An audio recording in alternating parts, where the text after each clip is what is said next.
여러분 안녕하십니까, 강신업 변호사입니다. 여러분 아시겠지만 이재명이 무죄를 받았습니다.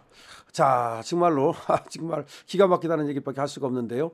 2심에서 징역 1년의 집행유예 2년을 받았던 것을 깨고 서울고등법원이 이재명에게 완전 무죄를 선사했습니다.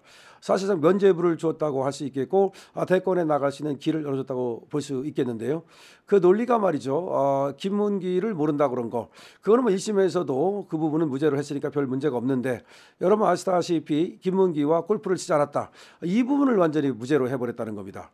골프를 치지 않았다, 쳤다, 이거는 당연히 사실에 관한 것이고, 그리고 김문기와 골프를 친 건 너무나 명백한 증거들이 있었거든요. 유동규의 진술이라든지 내지는 그 딸하고 김문기하고 동영상도 있었고, 그런데 불구하고 무슨 사진이 뭐 일부 조작이 됐느니 그러면서 이걸 무죄를 줬고, 그 다음에 골프를 치지 않았다라고 확실하게 이재명이 발언한 것이 없다, 또 이렇게 얘기를 했습니다. 정말 이해할 수 없는데요. 어쨌든 이 골프 부분을 무죄로 줬다는 것이 1심과 달라진 겁니다. 그 다음에 2심도 말이죠. 이것이 이번에 그 백현동에 관해서도 말이죠. 이것도 엄청나게 길게 간다 해서 이상하다 생각했더니 그거를 오히려 국토부에서 공문을 보낸 것은 의무를 부과한 것이다. 그리고 또 이재명이 협박이라고 얘기한 것은 압축적으로 얘기한 거다. 그리고 정치적 어떤 의견을 표명한 거다라고 하면서 허위사실로 처벌할 수 없다, 이렇게 얘기를 했습니다. 그러면서 완벽히 무죄를 줬습니다. 완벽한 무죄입니다. 이거는 뭐 100% 완벽히 무죄를 준 겁니다.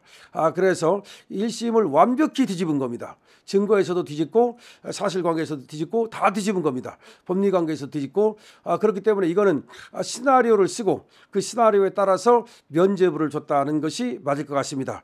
그렇지 않아도 말이죠, 이 재판부가 대판 싸운다는 말이 있었습니다. 그래서 서로 말이죠, 설명자료를 네가 써라 그래가지고 설명자료가 안 나왔다는 말이 있었거든요. 그런데 역시 맞았습니다.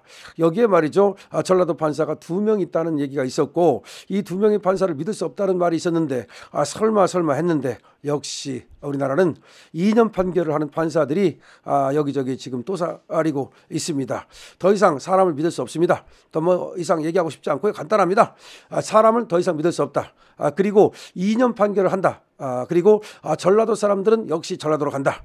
더 이상 사람에게 기대할 수 없다. 그래서 이제는 사람이 1심 판결을 한다 하더라도 뭐 2심이 달라지고 2심 판결을 한다 하더라도 뭐 3심이 달라질 수 있고, 그러니까 이제는 이 판결이라는 것이 어떤 법적 안정성이라든지 이런 것에 전혀 도움이 되지 않는다. 누구 판사를 만나냐에 따라서 복불복이다. 그러니까 운 좋게 말이죠, 우파 판사를 만나면 무죄되는 거고 좌파 판사를 만나면 또 유죄되는 거고, 거꾸로 저 좌파 애들은 좌파 판사 만나면 무죄되는 거고 우파 판사 만나면 유죄되는데, 근데 문제는 말이죠, 좌파 판사는 확실히 이념에 따른 판결을 하는데 비해서 우파 판사는 이념에 따른 판결을 안 한단 말이야. 그럼 누가 손해봅니까? 결국 우파인 사람은 대한민국에서 손해보게 돼 있다.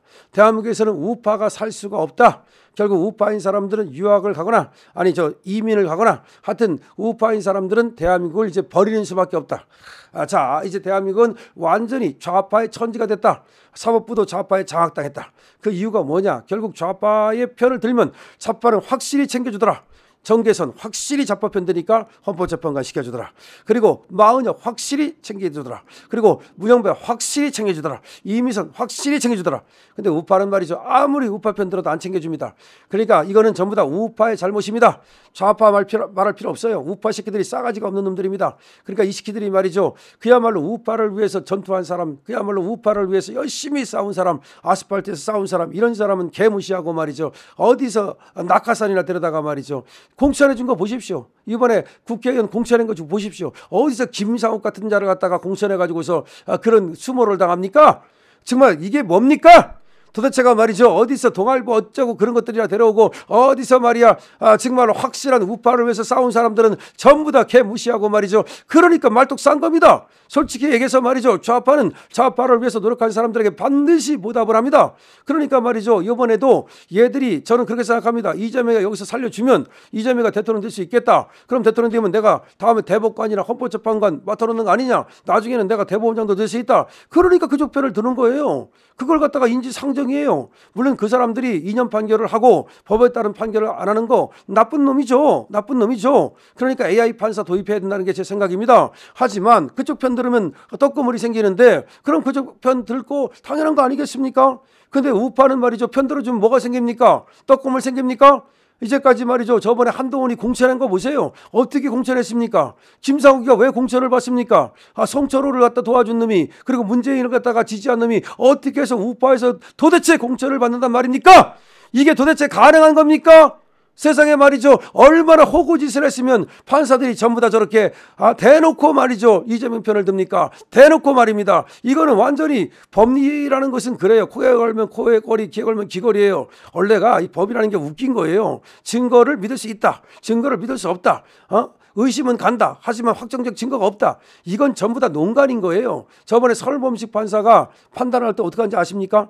황운하하고 송철호한테 무죄를 줄 때 의심이 가긴 한다. 의심이 가긴 한다. 하지만 그렇게 믿을 만한 확정적 증거가 없다. 그렇게 하고서 무죄를 준 거예요. 이게 바로 판사의 농간이라는 거예요. 그래서 판사가 결국 그 상사 여덟 건을 갖고 있는 거예요. 판사 마음에 들으면 무죄되고 판사 마음에 안 들으면 유죄되는 거야. 그러니까 괘씸죄라는 게 그래서 생겨난 거고요. 그래서 유권 무죄 무권 유죄가 생겨난 거고 유전 무죄 무전 유죄가 생겨난 거예요. 그것이 근데 지금은 권력도 권력이지만 이념이 동종 이념이면 무죄가 되는 거고 이종 이념이면 유죄가 되는 거예요. 지금 이런 세상이야. 도대체가 이게 올바른 세상입니까? 그런데도 정신 못 차리고 우파는 말이죠. 맨날 저 좌파 하나 갖다 쓰고 말이죠. 어디서 말이죠. 좌파하다가 여기서 개벽대기처럼 넘어오면 그런 것들한테는 말이죠. 아주 잘해주고 어디서 김상욱 같은 것들 갖다가 공천해 줍니까? 세상에 그러고서도 이 우파가 말이죠. 살아남기를 바라고 그러고서도 말이죠. 정의가 실현되기를 바랍니까? 안 됩니다. 솔직히 말해서 이번 판결을 보면서 우파는 석고대죄해야 되고요. 그리고 지금 윤석열 대통령 부활하지 않으면 방법 없습니다. 지금 다른 뭐 대장동, 백현동 방법 없어요. 그거 하나만화예요. 어차피 이런 식이면 말이죠. 어차피 무죄 나옵니다. 지금 대북송금마저도 이완희가 유죄받았다 해서 이재명까지 유죄받을까? 우리가 그렇게 생각했던 게 한심한 겁니다. 제가 생각해 보니까 이완희가 알아서 했다. 이재명한테는 보고가 잘 안 됐다. 얼마든지 기계적으로 말이죠. 무죄를 줄 수 있는 겁니다. 대한민국 법치는 없습니다. 원래가 대한민국 법치국가가 아니에요. 옛날부터 대한민국 여러분들도 아시지 않습니까? 이게 법치국가입니까? 인치국가 아닙니까? 대한민국이라는 나라가. 중국 같은 나라 관시 똑같아요.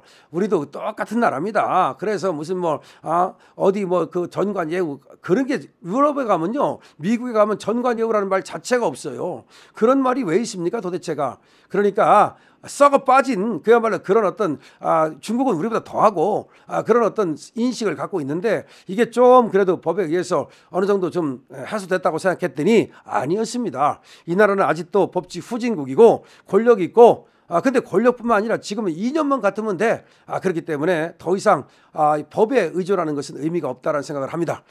그리고 윤석열 대통령이 계엄을 했던 것도 충분히 이해할 수가 있는데 그 계엄했다고 해서 저렇게 몰아가는 것도 이상한 거지만 윤석열 대통령이 부활을 위해서 이번에 어떻게 보면 말이죠. 경각심을 갖게 되는 계기가 됐습니다. 이제 전부 다 똘똘 뭉치지 않으면 이 나라 끝납니다. 강신업 TV입니다.